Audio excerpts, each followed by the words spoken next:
మీన రాశి వారికి ఆదాయం 5, వ్యయం 5, రాజ్యపూజ్యం 3, అవమానము 11గా చెప్పబడుతూ ఉంటుంది. కాబట్టి సంవత్సరము అవమానాలు ఎక్కువగా మీన రాశి వారికి కనిపిస్తూ ఉన్నాయి. ఉగాదితో శనేశ్వరుడు ఈ రాశిలోకి ప్రవేశించడం వల్ల వృత్తి ఉద్యోగాల్లో ప్రభావం అనేది చాలా తగ్గుతూ ఉంటుంది. పదోన్నతులు జీతభత్యాల పెరుగుదల పెండింగ్ లో పడుతూ ఉంటాయి.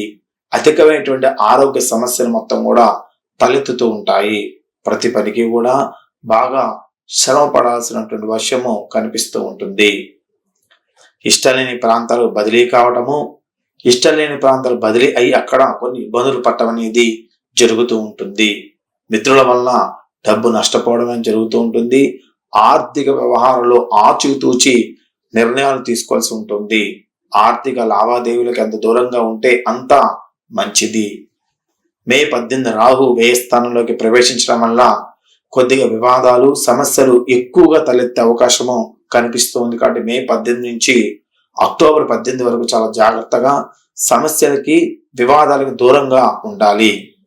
అనవసర వ్యయాలు అనవసర పరిచయాల వల్ల కలిగే ఇబ్బందులు మొత్తం కూడా మీకు కలిగే అవకాశం ఉన్నాయి. కాబట్టి అనవసర వ్యయాలు పెట్టడం కానీ అనవసర పరిచయాలకు దూరంగా ఉండటం అనేది చాలా మంచిది. మే 25న గురువు 4వ స్థానానికి ప్రవేశించడం వల్ల కుటుంబంలో శుభ కార్యక్రమాలు జరిగే అవకాశం కనిపిస్తూ ఉంటుంది. కొద్ది శ్రమతో సొంత ఇంటి కళ అనేది నెరవేరుతూ ఉంటుంది. ఆర్థిక సమస్యలు ఆరోగ్య సమస్యలు కొద్దిగా నవంబర్ నుంచి తగ్గుముఖం పడుతూ ఉంటాయి. వృత్తి ఉద్యోగాల్లో ఆదరణ అనేది పెరుగుతూ ఉంటుంది. సంతానం లేని వారికి సంతాన యోగం అనేది కనిపిస్తూ ఉంటుంది. విద్యార్థులకి చదువుల్లో బాగా రాణిస్తారు. ప్రేమ జీవితం హ్యాపీగా సాగిపోతూ ఉంటుంది. మధ్య మధ్యలో కొన్ని సమస్యలు అనేది కలగజేస్తూ ఉంటుంది.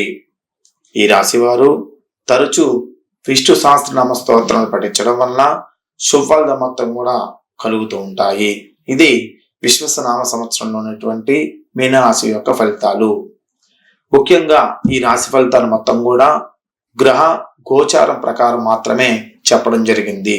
మీ యొక్క వ్యక్తిగత జాతక చక్రాన్ని పరిశీలన చేయించుకొని వ్యక్తిగత జాతక చక్రం ఏ దశ నడుస్తుంది, ఆ దశ మీకు అనుకూలంగా ఉందా లేదా, ఆ దశలో మీరు ఎంత నష్టపోతున్న విషయాలు మొత్తం కూడా మీరు జ్యోతిష్కుల ద్వారా తెలుసుకున్నట్టయితే మంచి శుభ ఫలితాలు అనేది ఇక్కడ కనిపిస్తూ ఉంటాయి.